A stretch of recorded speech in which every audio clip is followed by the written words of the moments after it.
What's up, guys? Got an exciting one here for you as we head towards the NFL draft. It is so close. In this video, I'm going to talk about the top 5 running backs for fantasy football 2025 pre-NFL draft. Going to be having an open conversation, and I'm going to give you a very interesting stat.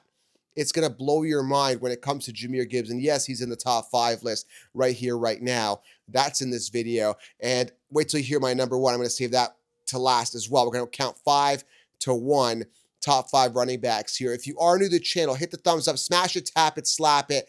I appreciate you guys being here. Hit the thumbs up, turn on the bell, and you can pre-order the 16-round draft solution to get all the optimal players drafted each draft, sleepers, breakouts, late round steals, everything you need on a silver platter to crush fantasy football 2025. You can pre-order.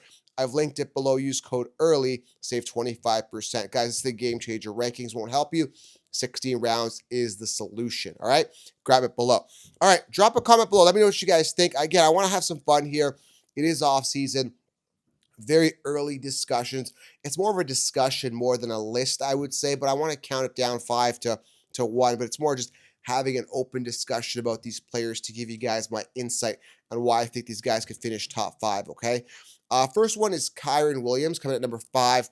Now, what blows my mind here is that guys like Chase, Jonathan Taylor, Achane, who else? Jacobs are ahead of Kyren Williams. Okay, Kyren Williams finished 7th last year. He is the workhorse on a very good offense. These guys only get better. They brought in Devontae Adams, who ends up stealing the number of Puka. They got 2 good wide receivers to spread the offense, spread the defense wide, open things up more for Kyren Williams. Another thing that I love about Kyren Williams is that he's due for a payday. That's huge. And they won't draft another guy. They drafted Blake Corum, who I thought would have been a threat to Kyren Williams, but he wasn't. And here's the proof, right? Number 3 in attempts, 316 attempts. This guy was getting fed. They believe in Kyren Williams. He's the real deal. Okay, 1,299 yards, 14 touchdowns on the ground. He's the man. All right, now he finished 7th. He currently ranked 13th by the sheep amongst running backs. I think that's good value. Now, you don't necessarily have to draft him in the first round, but I'm saying he's got that top 5 potential. I think he only gets better. The only thing that's going to hinder Kyren is, like, hinders any running back for that matter, is an injury. I hope he's okay. Prove that he's durable. He was on the show last year. If you guys remember, Kyren Williams was on the show. The guy is solid. You know, he's confident. He wants to leave a legacy. That's the type of mentality he's got. So he proved it to us. He's like, draft me last year. I'm like, dude, I'm going to draft you. I had him in 1 league. He proved me right, man. He proved everybody right. Okay. So Kyren Williams, number 5. Number 4 here. By the way, I was off a couple days, just a little bit under the weather here, so my voice might sound a little bit off here, but a little bit of a virus type thing. But shaking it off, let the immune system do its thing. Stay hydrated. Hopefully, you guys are feeling well as well on this weekend. Thought I'd get the Saturday video out for you, but I just want to keep the conversation going, especially when it comes to running backs here, so that you guys keep an open mind. Okay. So the interesting stats coming up with this one. So I got Jahmyr Gibbs at number 4. I'll tell you why.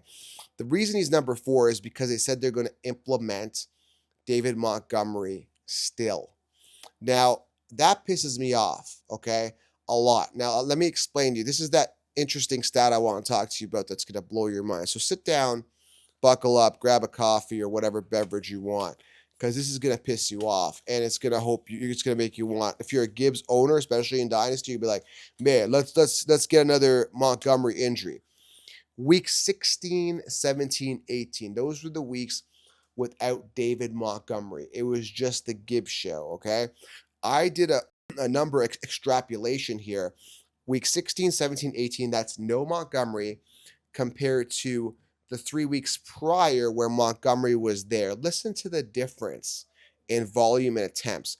First and foremost, there was a 40-point difference over those 3 games. So 98 points fantasy, okay, for Gibbs in week 16, 17, 18 compared to 58 points in the 3 weeks prior, okay, which was whatever, week 15, 14, 13, whatever, okay? Listen to this, 64 attempts, 365 yards on the ground and 5 rushing touchdowns. Let me repeat that. 64 attempts in 3 games, 365 yards and 5 touchdowns. I mean, think about it. If you add another 3 games, maybe another 4, he's a 1,000-yard rusher in like 6 to 7 games. Like, let me repeat this again. 64 attempts, 365 yards, 5 touchdowns in 3 games. Now, the 3 weeks prior, all right, when Montgomery was there, 32 attempts, so it cuts it right in half. 161 yards, pretty much cuts it right in half, and 1 touchdown. He went from 5 touchdowns in 3 games without Montgomery to 1 touchdown. What does this tell me? It tells me that we need a Montgomery to stop touching the ball. If I were Gibbs, especially the way that I've proved how good I am, I would say you need to bench Montgomery and you need to just you need to bench Montgomery. I'm your man. I'm not going to play. I'm not going to play unless I'm the man because you are ruining my stats. That's what you are doing. I could be breaking every running back record known to man. I could be crushing the 2,000 plus yard rushing season easily, 2105 or whatever. I could crush that. I could crush rushing touchdowns. I could crush receiving touchdowns, yards per carry. I could do it all. But you are hindering me stealing all my goal line work with Montgomery. Not only that, if you are the Lions, you are screwing yourself because every time you have that slug, that useless slug Montgomery on the field, you are missing out on a potential breakaway play and explosive play that could be coming from Mr. Jahmyr Gibbs. So that is what I want to share with you. That being said, I got Jahmyr Gibbs at number 4. I had to share that. It's just mind-blowing. Anyway, those are my thoughts. Let me know what you guys think.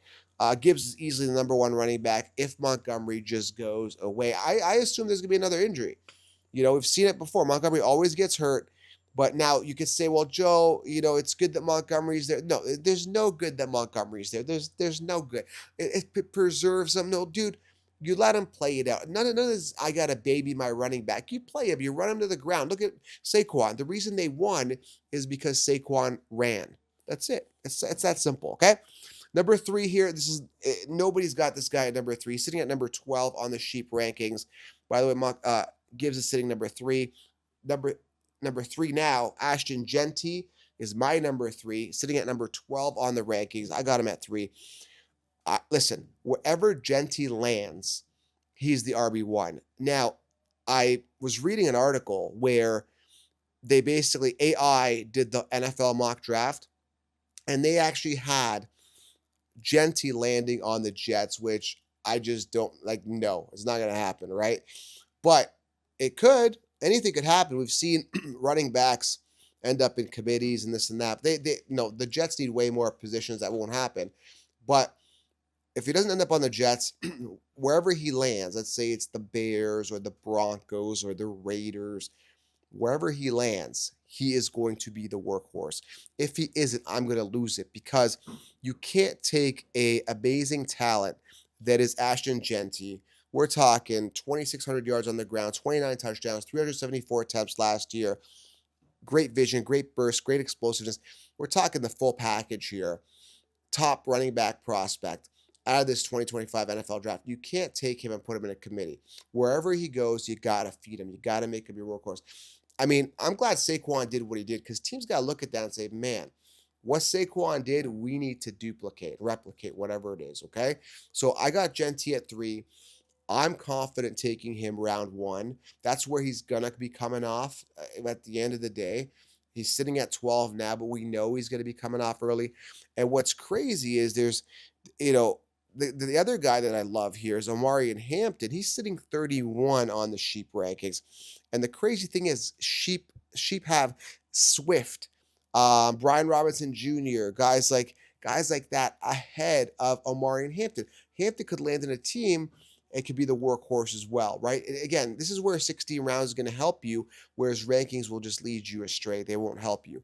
I'm going to lay it out, tell you exactly where to draft these guys so nobody else gets them and you guys can have them on your rosters. 16-round drafts, which I've linked it below, okay? So I got Jeanty at 3. I just think he's so good. You just got to bank on talent and you got to bank on opportunity. I can't wait to see where he lands. Going to be very interesting. Okay. Number 2 here is Saquon. I am factoring in a regression. Now, the only thing that slows him down is an injury. Now, I do believe there's going to be a Super Bowl hangover. I do believe there's going to be a regression. Assuming he doesn't get hurt, he's still a top 5 running back. Am I drafting him? I tend not to draft running backs coming off pinnacle astronomical years. I'm looking elsewhere, which leads me to the number 1 guy, Bai-Jan. I still think Bai-Jan, ultra durable, ultra strong, ultra effective. 304 attempts, 1,400 plus yards last year, 14 touchdowns. He's proven he's the guy. There's a huge gap between him and Algier, and it's just he's the man. You're not going to get a Gibbs Montgomery situation. You are getting the whole Bai-Jan situation. So I got him at number 1. Okay. So I know there's a lot to unpack here. You're like, well, why is Kyren so high? He's young, contract, right? Why are you putting Genty there? Talent, right? Got to see his landing spot. You got to factor in a little bit of regression for Saquon. And Gibbs, we're banking on a Montgomery injury because the coach just does not want to run Gibbs, which is crazy. Imagine having the best running back in the game and you want to play somebody else. It doesn't make any sense to me. And you could say, well, preservation. I don't believe that. You still want to win every game. And by doing so, you want to maximize every play. Every time that ball is touched, you want to give it to the best playmaker on that offense, not a guy that's a slug. That's my thoughts on it, okay? So, top 5 running backs as of today, early April, just having an open discussion with you guys. Let me know what you guys think. Drop a comment below, smash it, tap it, slap it, and of course, grab the 16-round draft solution, all right? I'll keep the content rolling for you. Sorry, I was a couple days off, just again, under the weather, getting back to it. Hope you guys have a great weekend. We'll talk soon. Those are some running backs for Fantasy Football 2025. Subscribe, thumbs up. We'll talk soon. Bye-bye.